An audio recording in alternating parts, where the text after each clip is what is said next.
Namaste. Satnam. Good morning. Welcome to I Am Woke. My name is Emelina Calder.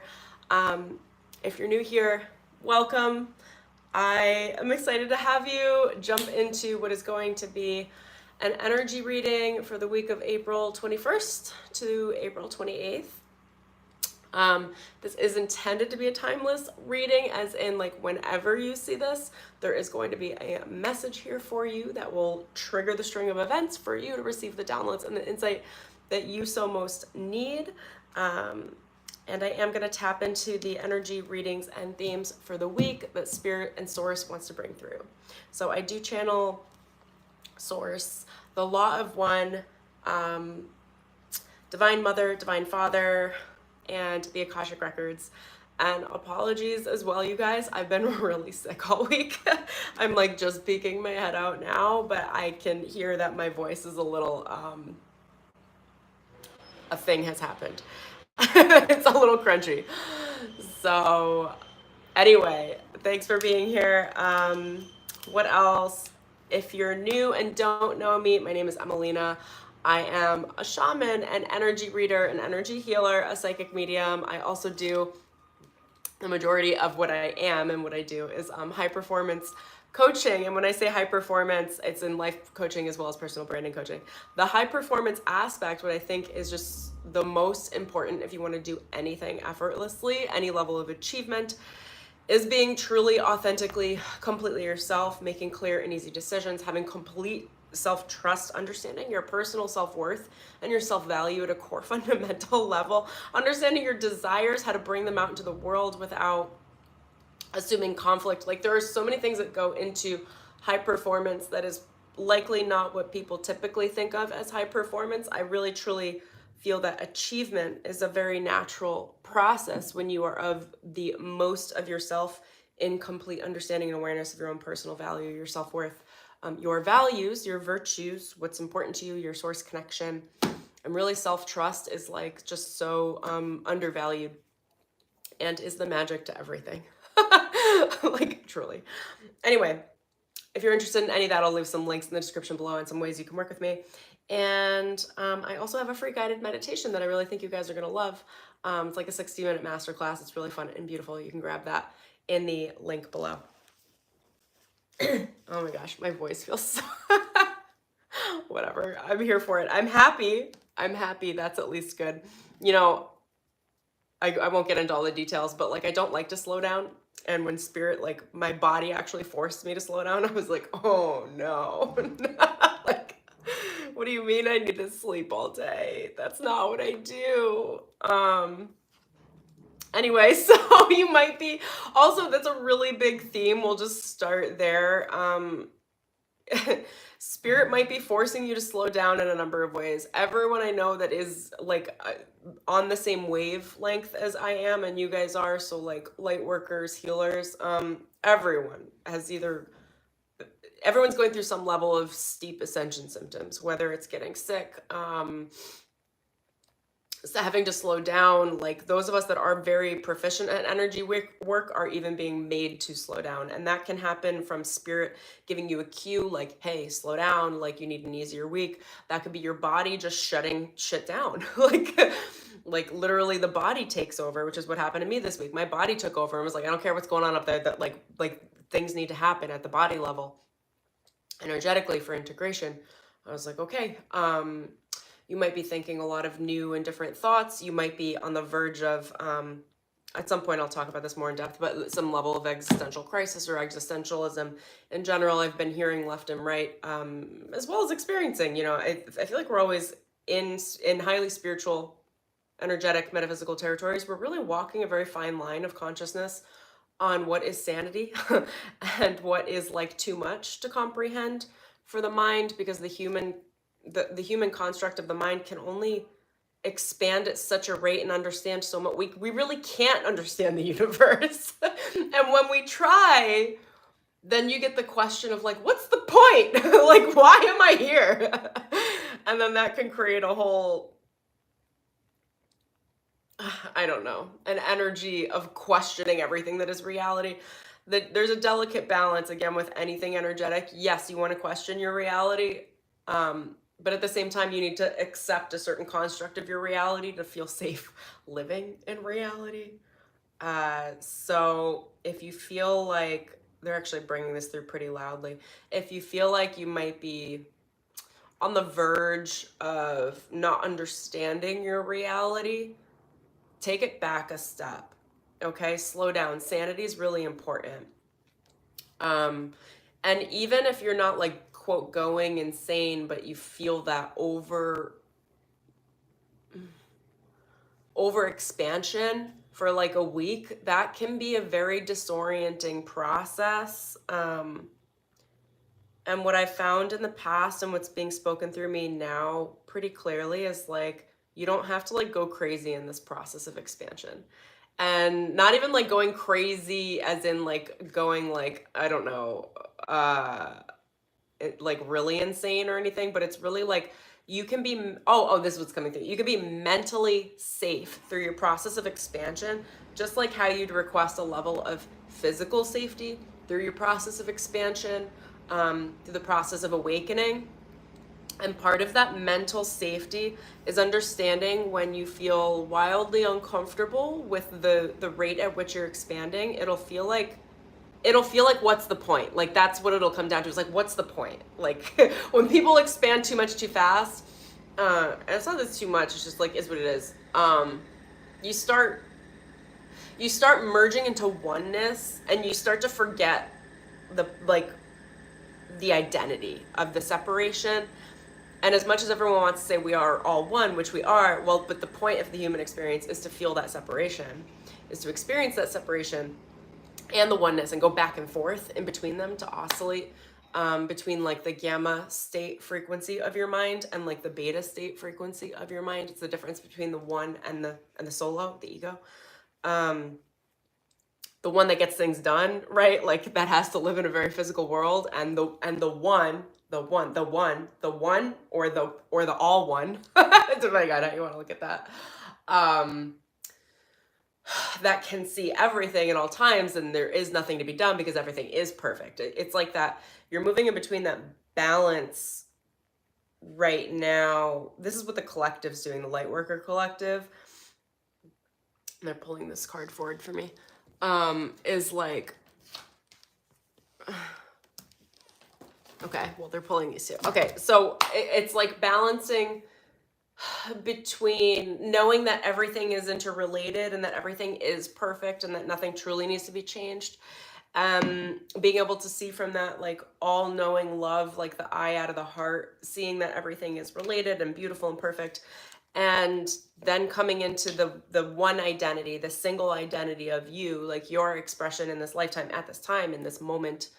And from that place, saying like, yes, I have love, but they're showing me a lot of different people, a lot of different, maybe conflicting ideas, conflicting opinions, conflicting belief patterns, whether it's groups, whether it's certain people in your environment, and understanding that not everybody does have your highest interests at heart, even though there is like the greater one we can go back to, like it's up to you to advocate for yourself, for your needs, to speak your truth, and to know that there is a solo aspect to this journey, that the ego is in some level of service in the idea of separation, and that you do need to look out for yourself and know that you are one with all as well, and that oneness at the larger overarching level is God, it is source looking out for you, it is being able to maintain and keep your innocence alive. And that innocence is the playful nature of, they're showing me it's like giving it up to the parent. Like if you're a child in consciousness, there is a degree to which you can rely on source to take care of you, rely on source to resolve conflict for you. Oh gosh, there's a lot of conflict going on. I don't normally like talking about that, but I like can't even dodge it in the conversation. It's like coming, I feel like it's getting hit out of so many fields. Oh, mentally. They're showing me the sword, so it's a mental game. A lot of you are in conflict with other people. Battles, I don't know what for. They feel kind of lighthearted, as in like as in like a form of play, a form of competition almost. It doesn't feel dangerous. It just feels like it feels like competitive, like I'll race you. like let's see who's gonna win. I'm gonna win. Like let's see, let's go. But they're showing me that in any conflicts that you guys are dealing with, in the spirit of competition, there's understanding your opponent. I can't believe they're taking me here. This is so interesting. Okay, so there's the understanding of your opponent. So size your opponent up accurately, all right? Size yourself up accurately. Some of you are being inaccurate with your sizing up of your opponents and yourselves. Again, the opponent not meaning like a bad, dangerous person, but more like there's an opponent. There's someone you're running against, and you're really running against yourself, but that person is a reflection of a part of you that needs to be worked out, either karmically or what have you. These are literal conflicts. I'm seeing like workplace conflicts, lover conflicts, karmic conflicts.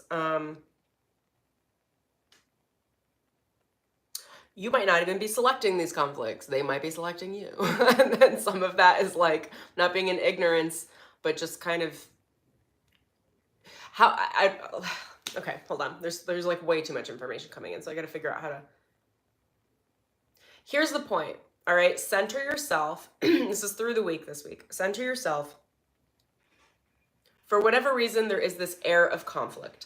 That's not a bad thing. It doesn't mean danger. It doesn't mean angst. It doesn't mean fighting. It just means that there is very much an energy this week of self versus other. Okay? How you handle the scenario of self versus other is you need to have a high level of discernment and a high level of balance within yourself to be able to appropriately discern your capabilities, your standards, who you are, and the opponent. You need to be able to size up yourself and the opponent. The point of that is that some of these opponents are not true opponents for you, and you shouldn't give them your power. Like in the act of sizing them up, intuitively, spiritually, it's like acknowledging, is that a real problem? Is that a real conflict that I need to deal with? Or maybe the amount of energy they're bringing into that conflict is really their problem. And maybe I don't need to engage with it at all. Maybe I can kind of just sidestep this because it's not an appropriately sized opponent. That's more the energy I'm getting from this wave, as opposed to feeling like there's an opponent with more power than you. That's not what I'm seeing. What they're actually showing me is those of you that are kind of scared of these opponents, whatever these opponents are, like, oh, I don't know if I can match up to that. It's like, really look at the opponent, because they're showing me a grass field. They're showing me games. Okay. So like,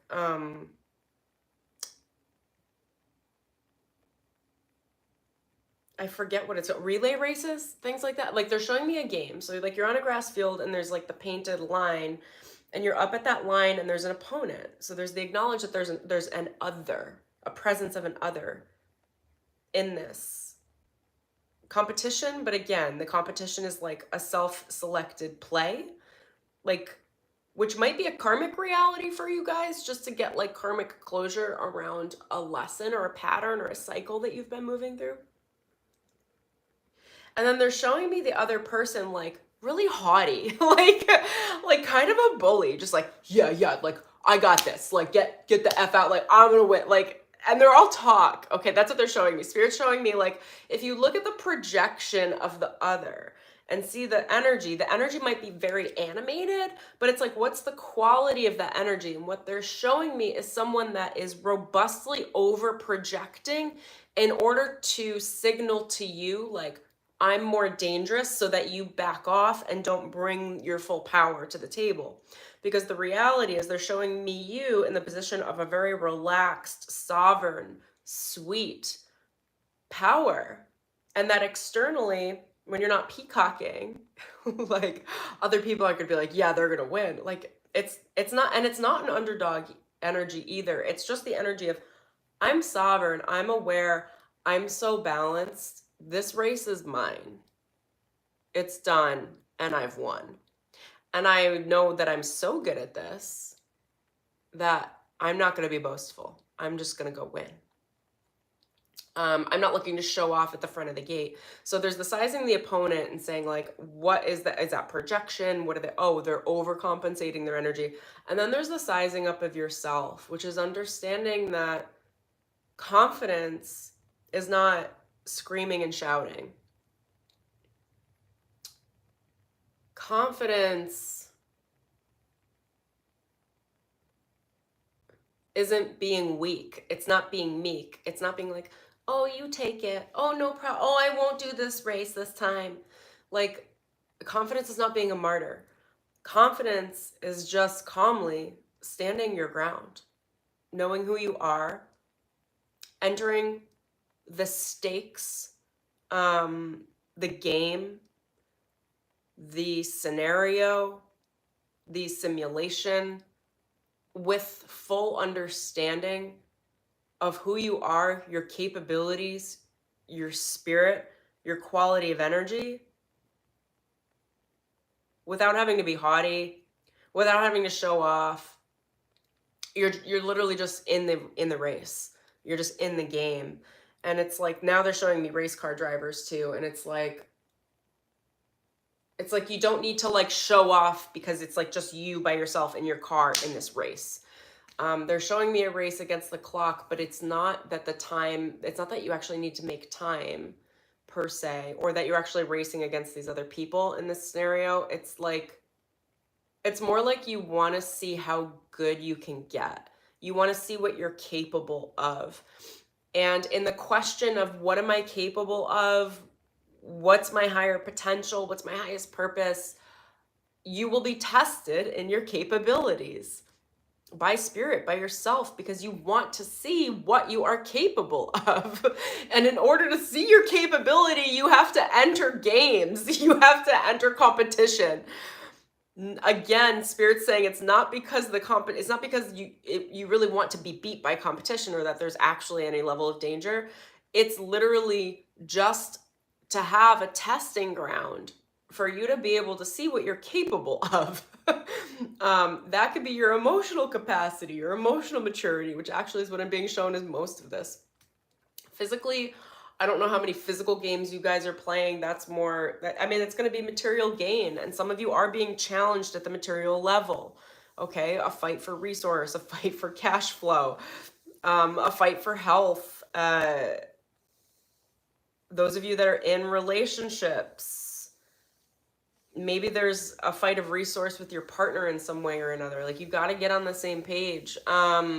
And by the same page, it's not being a martyr. It's standing your ground. It's not being boastful. It's standing your ground. It's about being calm, cool, collected from a real place, not from acting, from the place of knowing that you're confident and you're successful in who you are. And Spirit doesn't need you to scream to get your needs met.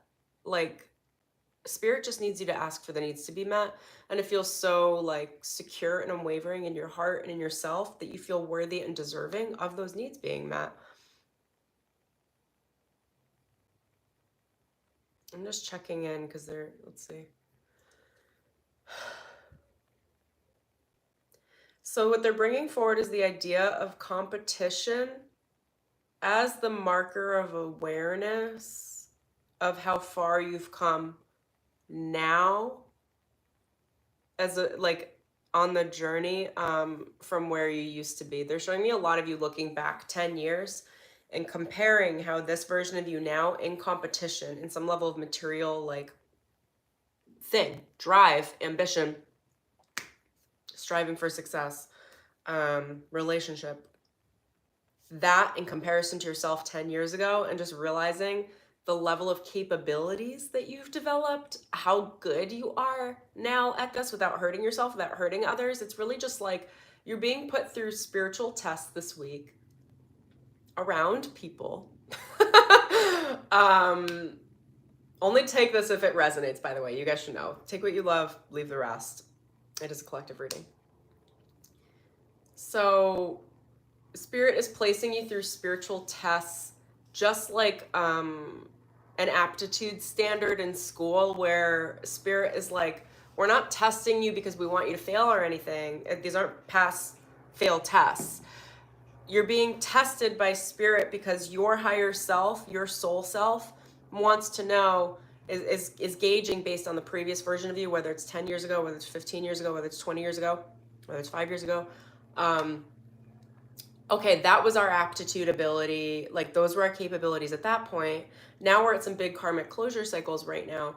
What's our current aptitude? Like how are we testing? How far have we come? And you're not going to know how far you've come until you actually go through a series of rapid succession tests from spirit, competitive analysis of your own self-development, both mentally, emotionally, creatively, spiritually. The spiritual tests are like, how calm can you be? Not calm from the place of forcing a calm, but like how truly focused and aware can you be on yourself, on what's important to you, on your virtues and values, while in the midst of anything that's going on.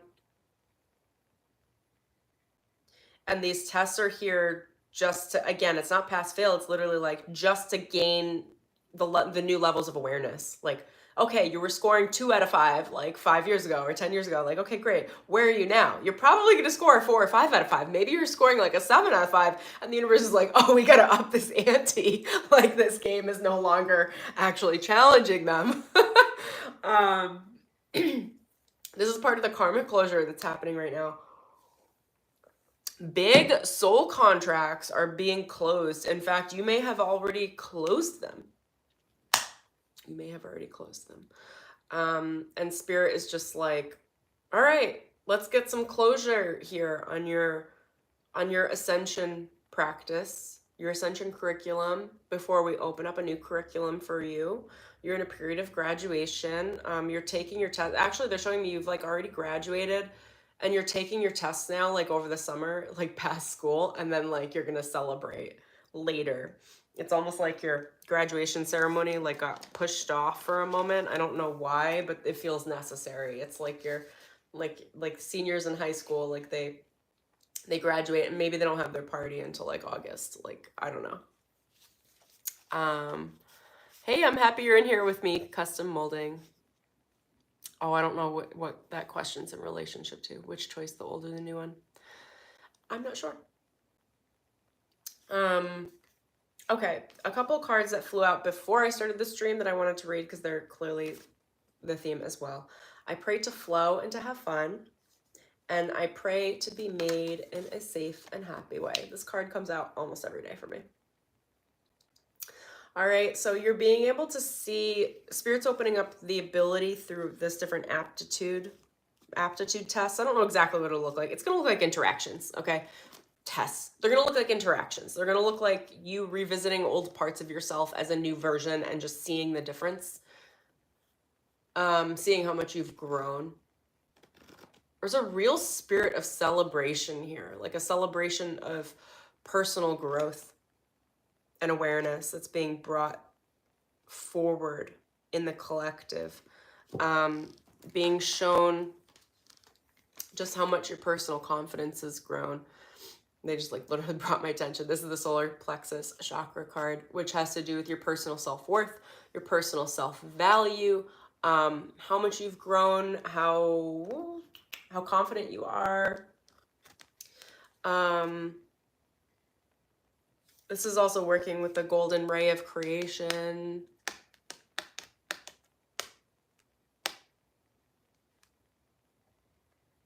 It's healing energy. Communication, but communication coming from the solar plexus as opposed to the heart.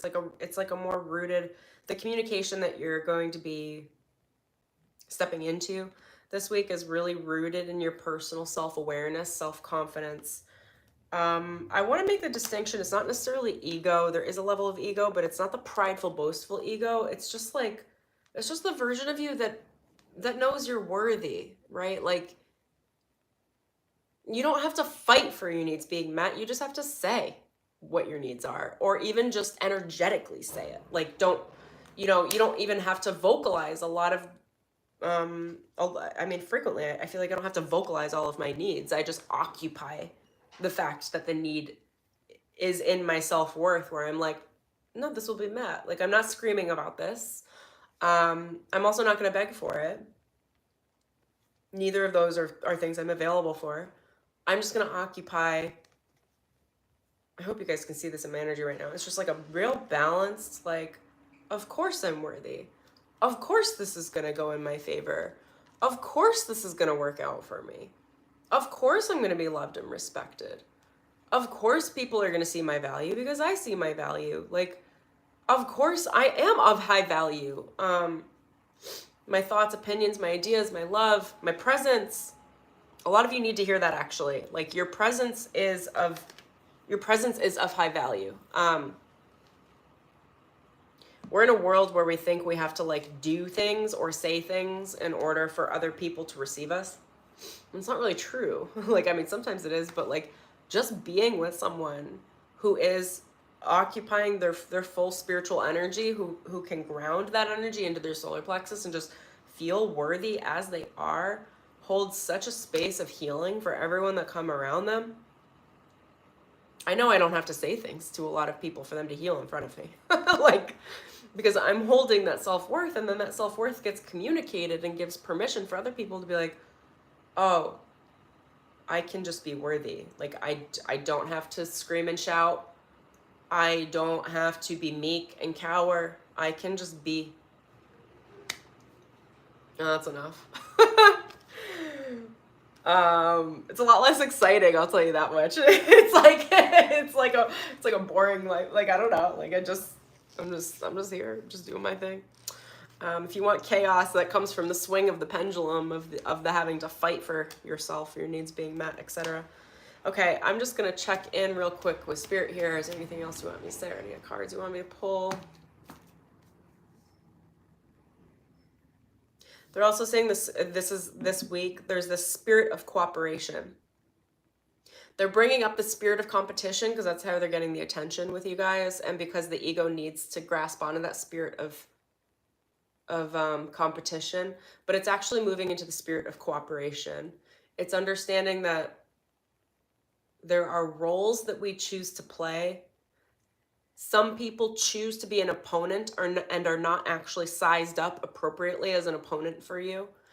And that's for you to understand through your own cooperation, the spirit of cooperation, that just because somebody wants to be a certain role in your life, it doesn't mean they'll get it. Like, I've had a lot of people try to be my opponents, and I'm just like, get out of here. Like, I'm not playing this game with you. Also, there are a lot of people, this is more on the single side, but there are a lot of people that want to be your lover, that want to be a soulmate. And it's like, you don't have to accept that either. Like you know what is best for you. You have to be able, they keep saying size up. And it's not from a place of ego, like, oh, I'm sizing you up. It's from the place of like, be honest. Like, is that person truly an opponent? Are they truly a soulmate relationship? Are they truly what they say they are? Are they truly what they are projecting to me? How do I feel about this relationship? There's a lot of emphasis and focus on relationships, on sacral chakra healing, on solar plexus chakra healing. The solar plexus is the relationship to the self. And the relationships around you right now are like the tests that are showing you how you feel about yourself. It's not about them. Like, let whatever comes in, right? And then identify, watch yourself, observe, and say, what's happening inside of me? I'm going to give you guys an example. I met up with a very good friend yesterday, and some of his behaviors towards me recently triggered me. And we had a beautiful conversation about it because we're both like pretty fucking awake. So like, it was a very easy conversation where I was like, you know, I was like, hey, I normally am really, I set some standards. I was like, you know, I'm really, really patient. He's like, yes. I was like, I'm really, really patient. So I don't want to be overbearing. I was like, but here's how I feel when you communicate this way with me, or rather total lack of communication with me in this way. And I was like, and I know you, and I know, I sized it up, right? I was like, I know that you mean well. I know this has nothing to do with me. I was like, and I know that I mean well, and I know that I have needs that need to be met. And where was I going with this? Spirit will bring me back to it. There was a reason for it. It was just such a beautiful like conflict resolve, but there was no conflict. Like there was no conflict.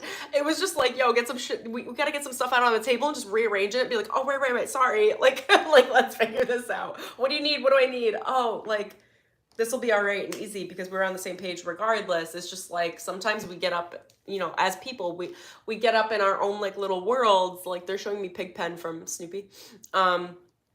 Where you've got this like little chaos bubble around you. And sometimes it takes a minute to sync up with someone and be like, yo, get out of your chaos bubble. Like what is going on over there? Here's what I need to happen. Oh my gosh, where was I going with that? There was a moment. Maybe it'll circle back. It was just so good to see. Oh, the triggered. Okay, so what I had said is I was like, hey, I just want to like for my personal self-expression, like I just want to let you know that I'm like really triggered when this happens. And I was like, this is what happens to me internally when you do that thing in communication. And I was like, it makes me wonder whether or not we're friends. It makes me like go to, and he looked at me, he was like, you know, that's not true, right? I was like, yeah, no, I know. But I'm just like explaining it anyway, because it's like, I feel like that needed to get out on the table for myself to feel like I'm just handling my truth of experience. I think this really just comes down to like being honest in your communication. Also, again, being able to size up the opponent. And the opponent in this case scenario is just a friend for me. But I saw there was like a butting of heads. But there wasn't really, you know, but like it was kind of visualized for me that way. So it's like being able to size it up and going, what are the intentions of this person? What are they actually looking for? Is this really an opponent? No. And then it's like, okay, well, what do I need? How honest can I be in my communication without being like, you triggered me? It's not like that. And I told him this too. And we were both like laughing about it. Because I was like, it's not like that. It's more like, I was like, wow, it takes a lot to like, it takes a lot to trigger me like that. And I wasn't triggered into like a trigger response. It was more like, I was triggered into a self-evaluation of my personal self-worth. And that is more of a reflection for me, but God bless the fact that there are mirrors around us of people around us constantly showing to us and triggering within us like some dirt that needs to be like cleaned up, some soot in the consciousness or in your personal self-worth around how you think and feel about yourself that doesn't get triggered without a mirror. You know, like, so, I mean, God bless these relationships, and the ones that you trust the most. I feel so blessed, you know, like this friend of mine, there's so many friends I have that are like this, where like, I was like, you know, it's just so good to have such a clear, clean reflection of you back to you when they're doing their work too. And we need those reflections. We need these relationships to trigger different elements of ourselves. And again, I'm using the word trigger, but like as a very light thing. I feel like most of you in this stream are not triggered as in like an anger response. It's like a trigger as in like, oh, I didn't even know I thought that way. Can we figure out how to resolve that? And then that starts moving into the land of co-regulation. That is a big theme this week, all right? You're using like these quote opponents or other, you know, competition, friendly competition, other people as mirrors to show you who you are, which then also means that those mirrors, this is relational healing, and you can't heal you can't like, if you want to heal your relationship to yourself and others, you can only heal that really through relation. Like relational healing happens in relationships. You can do a certain amount of healing to yourself by yourself, which is self-regulation, which I'll be honest, like I'm a freaking pro at that. But then like, I mean, it depends on how you were raised. Like a lot of us, the over-independence, like, you know, when you can't rely on other people, you have to regulate yourself. But the thing is that co-regulation, the healing between two parties, I don't know how to describe this. It's like, it really heals at a fundamental level in a way that you can't heal by yourself. So if you invite that and allow that discomfort of competition, you stand to benefit tremendously in the amount that you can heal from the healing presence of another person. And again, this is a healing presence. This is someone you trust. This is not about competition with like narcissists or people that, or anything that feels highly triggering or PTSD inducing, or where your body's giving off a physical like trauma response. Like, that's not what I'm talking about. Okay. Like, that stuff, that's not where I'm going. When I'm talking about this level of competition, it's not about entering a toxic relationship and then trying to heal in the toxicity. Don't do that. All right. It should feel safe. The competitiveness that you're entering will feel safe. It will be with people you love and adore. It will be with people you trust. That's where the co-regulation is going to happen. The relational healing. It's not about going into a relationship with someone that's betrayed your trust over and over again and hurt you and continues to hurt you, and then trying to heal from that position. That doesn't work. Like, it doesn't. It just causes more trauma. Like, you need to be around someone you trust, establish trust, and then go into relational healing in order to heal the parts of yourself and your self-worth. We can heal our self-worth to ourselves. And then once we're around other people, that's a different area of development of self-worth, where then the self-worth needs to be established and healed in the presence of others, around others, which is like some level of conflict resolution, disagreements. And frequently with the people that I trust, those disagreements are actually like, we agree to agree. Like, but we didn't know maybe that we agreed yet. Or somebody needed to get an opinion on the table, or a need, or an inner child needed to be seen. And like, that's all fine. All right. Spirit, is there anything else you'd like me to say on this, around this, for this week coming up for our gentle, sweet beings?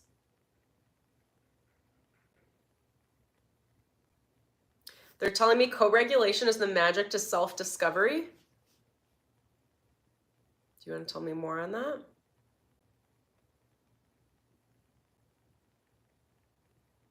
You're going to discover so much more about yourself in relationship to another than you are about yourself by yourself, because you can only see yourself from the lens or perspective of the self. So they're showing me like this pivot point from the self to other, like from self-regulation to co-regulation. Once you move past that, the middle point, there's only so much you can learn about yourself by yourself.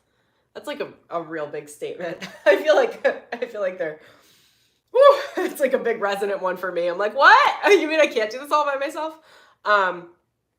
There's a point you can do the fullness of personal development, psychic and spiritual development on that first half of the lever. If we've got like 2 scales, that's self-development. But once you start crossing that point, like when you really expand into your fullness of self-development, that's like meditation, being with yourself, self-reflection, journaling, self-healing, and that's all beautiful and wonderful. And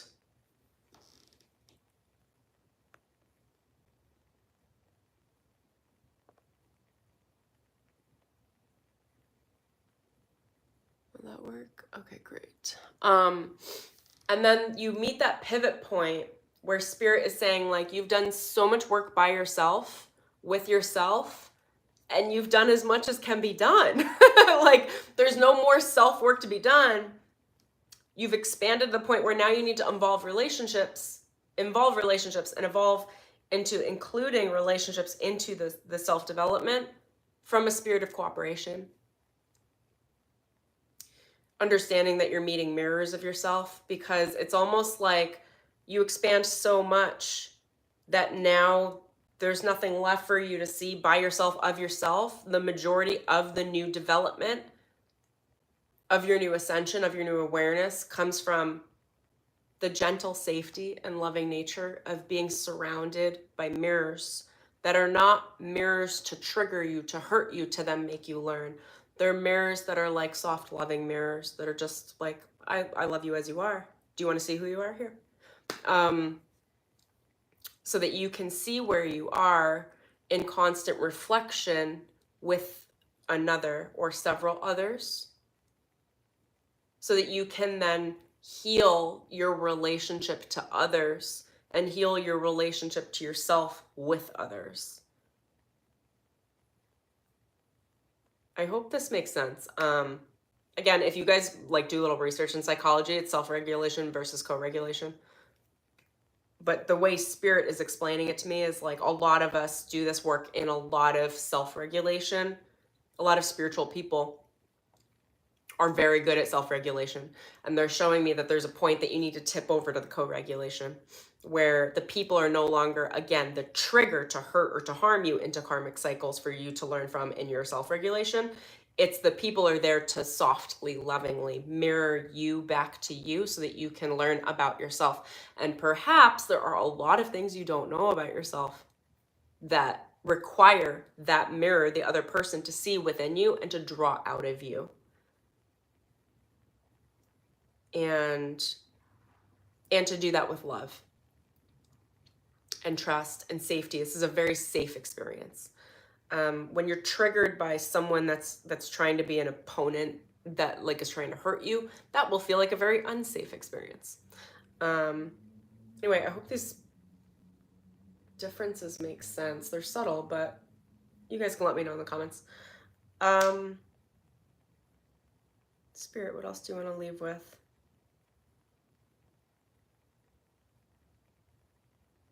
You're learning new aspects of yourself. You're coming into an entirely new awareness of who you are and how you function in this world.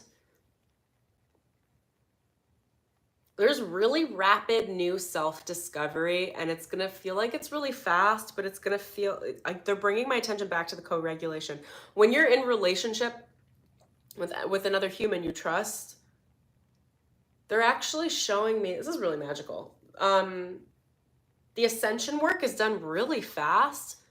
It's like they're showing me like the speed. Okay, there's going in a straight line, and this is your self-regulation, like bop, bop, bop, bop, bop, bop, bop, bop, and you think that's fast, but it's actually faster to go in a curve. I'm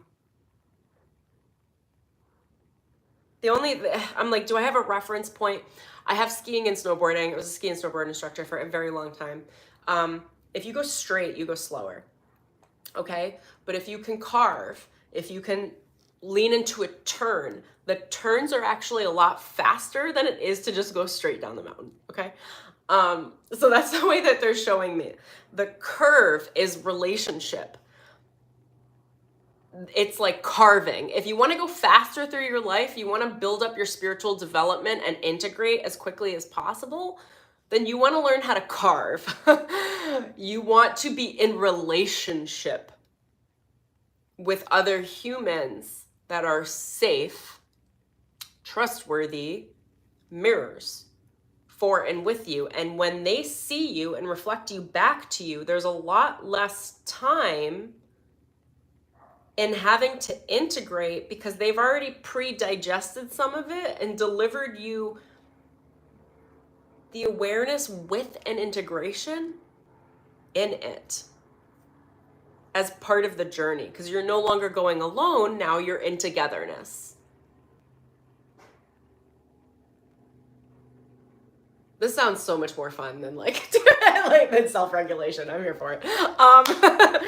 Anyway, I hope that makes sense. So the spiritual path actually speeds up. People think it slows down when they go into relationship because it depends on your level of triggering. And how things are being triggered and whether or not they're safe. But once you do a certain amount of spiritual awareness and practice, and you enter the land of safety, because you're focused on your solar plexus, what feels safe for you, and your self-worth, what feels safe for your personal inherent value, then relationship actually speeds up the ascension process, and the people around you become assets to you because they're actually helping digest the spiritual experience for and with you, and you're actually doing it together. It becomes like a co-project. Your ascension becomes a co-project as opposed to a self-project. This is the first time they've shown me these downloads. I'm like, I'm here for it.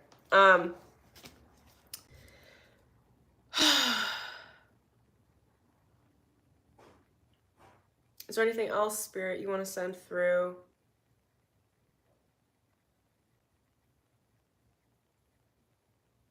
You don't have to race through your spiritual identity or development this week. You're not going to feel like you're getting hit over the head. These should just feel like soft awakenings, soft moments, soft ahas, like softness in relationship, okay? Sweetness.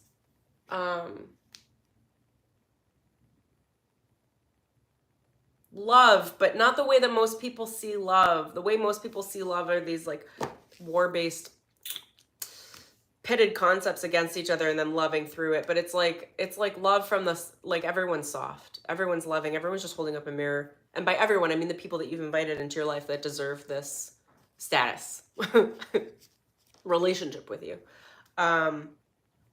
It feels safe, it feels cozy, it feels secure, it feels fun, it feels inviting, it feels sensual, it feels trusting, trustworthy, comfortable, communicative, balanced. There's no blame, there's no shame, there's lots of acceptance. This is what unconditional love is, and it's training that unconditional love in relationship, really training yourself to receive it in relationship from those who can provide it. Zeke, I just saw your comment. This makes a lot of sense regarding what I've been trying to do with some of my friends and our ascensions. Yeah. Me too. I feel so grateful for the friends I have in my life right now. So grateful. Soul family is such a blessing. Like, when you're all working on ascension separately and you kind of know that, and then you all come together. I've just had lots of one-on-one scenarios where, like, finally I really feel like I'm able to hold a high degree of unconditional love for myself, which, because I'm not in judgment of myself, I'm able to hold that for others, and then they reflect that back, and then everybody's freaking healing in the moment, and it's just beautiful. Like, everyone just wants to be themselves and be loved as themselves. As simple as that is, it's very difficult in this world. So the more that you can occupy that state of personal authenticity for yourself, and then allow people to be whatever they are in front of you and love them. Like, we're all just looking for that safety and being like, oh, are you still gonna love me even if I'm like this? Are you gonna love me if I'm like this? If I'm a little messy, are you still gonna love me? If I'm really successful, you're gonna love me.